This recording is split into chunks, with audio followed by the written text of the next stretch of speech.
Assalamualaikum warahmatullahi wabarakatuh.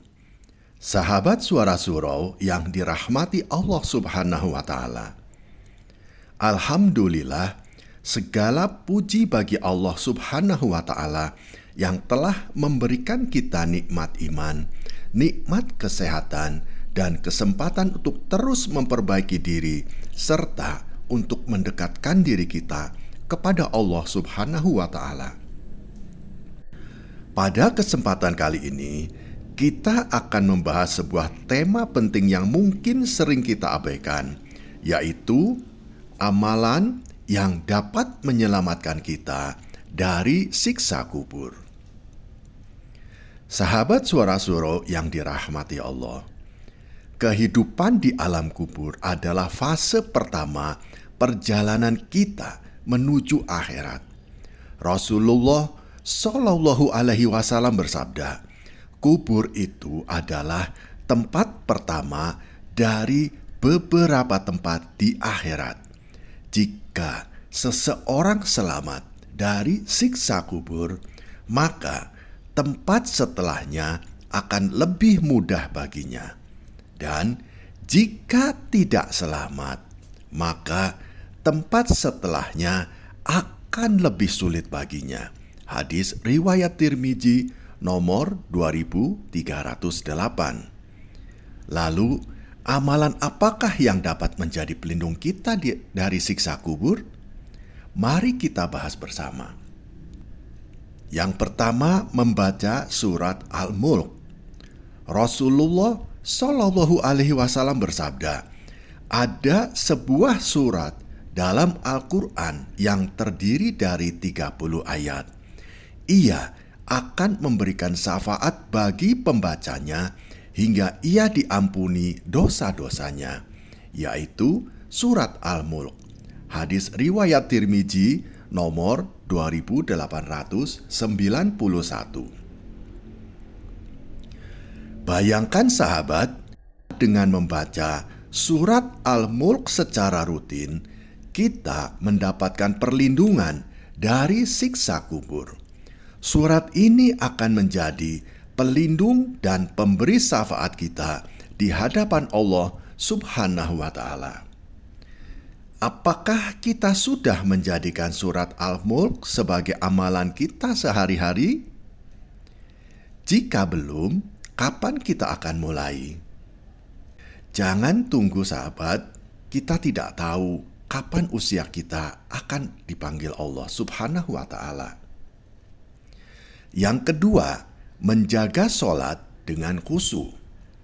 Allah Subhanahu wa Ta'ala berfirman, sesungguhnya sholat itu mencegah dari perbuatan keji dan munkar. Quran Surat Al-Ankabut ayat 45. Rasulullah Shallallahu Alaihi Wasallam juga bersabda, sholat adalah cahaya dan sholat adalah bukti keimanan seorang hamba. Hadis riwayat Muslim nomor 223. Bayangkan sahabat, sholat yang dilakukan dengan khusyuk akan menjadi cahaya yang menerangi alam kubur kita. Sholat juga menjadi amalan pertama yang akan dihisab pada hari kiamat. Jika sholat kita baik, maka seluruh amalan lainnya akan mengikuti baik, insya Allah. Apakah kita sudah menjaga sholat kita dengan baik dan khusyuk? Bagaimana cara kita memperbaiki kualitas sholat kita?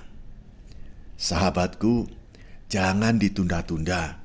Laksanakanlah sholat-sholat kita setiap hari, setiap waktu yang telah Allah tentukan. Yang ketiga, bersedekah dengan ikhlas. Rasulullah Shallallahu Alaihi Wasallam bersabda, sedekah itu akan memadamkan api dosa sebagaimana air memadamkan api. Hadis riwayat Tirmizi nomor 2616. Bayangkan sahabat, sedekah yang kita berikan dengan ikhlas di dunia ini akan menjadi pelindung kita dari panasnya api neraka dan siksa kubur. Tidak hanya itu, sedekah juga menjadi amalan yang terus mengalir pahalanya, bahkan setelah kita meninggal dunia. Sahabatku, apakah kita sudah bersedekah dengan ikhlas hari ini? Jika belum, siapkah kita memulainya? Yang keempat, beristighfar dan bertaubat. Allah Subhanahu wa Ta'ala berfirman, "Sesungguhnya Allah Subhanahu wa Ta'ala mencintai orang-orang yang bertobat dan mencintai orang-orang yang mensucikan diri." Quran Surat Al-Baqarah ayat 222. Rasulullah Shallallahu Alaihi Wasallam juga bersabda, "Sesungguhnya seorang hamba, jika ia bertobat kepada Allah Subhanahu wa Ta'ala sebelum nyawanya sampai di kerongkongan, maka Allah Subhanahu wa Ta'ala akan menerima taubatnya." Hadis riwayat Tirmizi nomor 3537. Bayangkan sahabat, dengan memperbanyak istighfar dan taubat, Allah Subhanahu wa Ta'ala akan menghapus dosa-dosa kita dan memberikan ketenangan di alam kubur kita. Taubat yang tulus juga menjadi cara kita untuk mendekatkan diri kita kepada Allah Subhanahu wa Ta'ala. Sahabatku, sudahkah kita memohon ampunan kepada Allah Subhanahu wa Ta'ala hari ini? Yang kelima, menjaga lisan dan akhlak. Rasulullah Shallallahu Alaihi Wasallam bersabda, "Barang siapa yang menjamin untukku apa yang ada di antara dua rahangnya, yaitu lisannya, dan dua kakinya, yaitu kemaluannya, maka aku jamin surga baginya." Hadis riwayat Bukhari nomor 6474.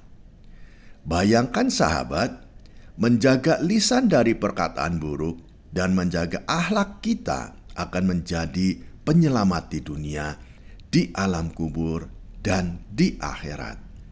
Lisan yang digunakan untuk berzikir, untuk berdoa, dan untuk menyampaikan kebaikan akan menjadi saksi yang menguntungkan kita di hadapan Allah Subhanahu wa Ta'ala. Sahabatku, apakah kita sudah menjaga lisan kita? Bagaimana kita bisa lebih berhati-hati dalam bertutur kata? Jangan sampai kita terpleset dengan lisan kita, dengan ucapan-ucapan yang tidak berguna. Sahabat Suara Suro yang dirahmati Allah, amalan-amalan ini adalah cara untuk menyelamatkan diri kita dari siksa kubur. Jangan pernah menunda untuk melaksanakannya, karena kita tidak tahu kapan Allah Subhanahu wa Ta'ala akan memanggil kita. Bisa saja hari ini, bisa saja besok pagi. Sahabat Suara Suro yang dirahmati Allah, mari kita bersama-sama memanjatkan doa dengan penuh keyakinan. Ya Allah, ya Robbi, Engkau Maha Pengasih dan Maha Penyayang. Jadikanlah kami hamba-hambamu yang sabar dalam menghadapi ujian, yang selalu bertawakal kepadamu dan yang selalu mengingatmu dalam setiap langkah kehidupan. Ya Allah, ya Robbi, ampunilah dosa-dosa kami dan angkatlah derajat kami di sisimu. Ya Allah, ya Robbi, lindungilah kami, lindungilah kedua orang tua kami, lindungilah saudara-saudara kami dari siksa api neraka. Amin ya Rabbal Alamin. Sahabat Suara Suro yang dirahmati Allah, terima kasih telah menyimak hingga akhir. Jangan lupa untuk subscribe, like, dan bagikan video ini agar pesan-pesan kebaikan ini dapat tersebar lebih luas dan memberikan manfaat bagi kita semua. Kami ucapkan terima kasih kepada sahabat-sahabat yang telah membantu menyebarkan pesan-pesan kebaikan ini. Semoga Allah Subhanahu wa Ta'ala memberikan keberkahan dan rahmat-Nya kepada sahabat, serta memudahkan segala urusan sahabat dan keluarga. Amin ya Robbal Alamin. Tidak lupa kami memohon maaf kepada sahabat-sahabatku bila mana ada kalimat yang kurang tepat atau kurang pas dalam menyampaikan pesan-pesan kebaikan ini. Semoga Allah Subhanahu wa Ta'ala senantiasa memaafkan dan meridhoi kita semua. Wassalamualaikum warahmatullahi wabarakatuh.